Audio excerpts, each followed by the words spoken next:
ওয়াসাহিবাতিহি ওয়া আখি ওয়াসাহিবাতিহি, আমার স্ত্রীকেও জাহান্নামে দেন, বিনিময়ে আমাকে আপনি রক্ষা করে দেন, জাহান্নাম থেকে মুক্তি করে দেন। ওয়া আখিহি, আমার ভাইকেও জাহান্নামে দেন, আমাকে আপনি রক্ষা করুন।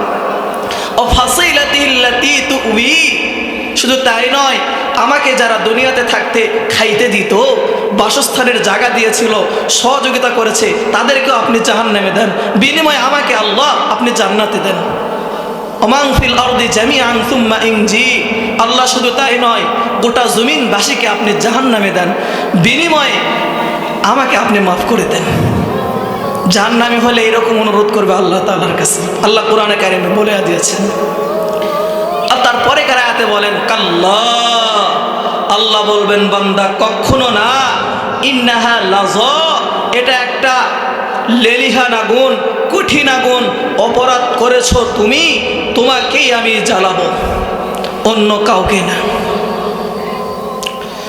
আল্লাহ পাক রব্বুল আলামিন ডেকে বলেন জাহান্নাম বড় ভয়ানক আযাব, আমি আল্লাহ জানি তুই বড় দুর্বল,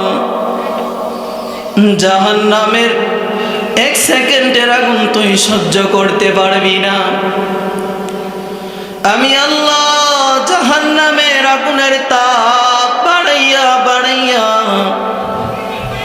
এত তাপমাত্রার আগুন বানাইলাম, 500 গজ পর্যন্ত দূরত্ব থেকে যদি জাহান্নামের তাপমাত্রা শরীরে লেগে যায়, ও জাহান্নামী বান্দা,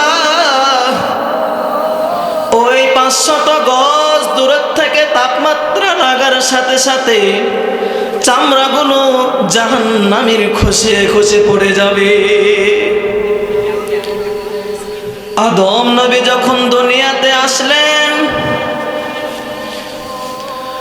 আসার পর ডাক দিয়ে বলেন ও মালিক, পাক শাকের জন্য আগুন লাগবে, আমারে আগুন দাও। আল্লাহ পাক রব্বুল আলামিন ডেকে বলেন ও জিবরাইল যাও, জাহান্নামের একটু কোনার আগুন আদমরে দাও, পাক শাক করে খাবেন।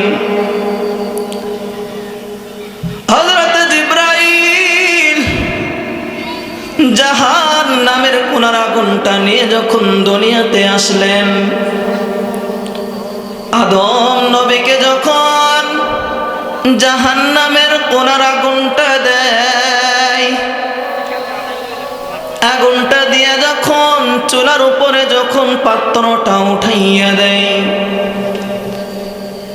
খানা তো দূরের কথা, জাহান্নামে ওই এক চিমটি জাহান্নামের আগুনের এত তাপমাত্রা,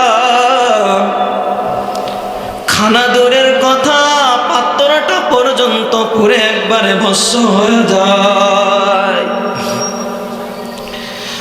আদম নবী ডেকে বলেন ও মালিক, এত তাপমাত্রার আগুন আমার লাগবে না।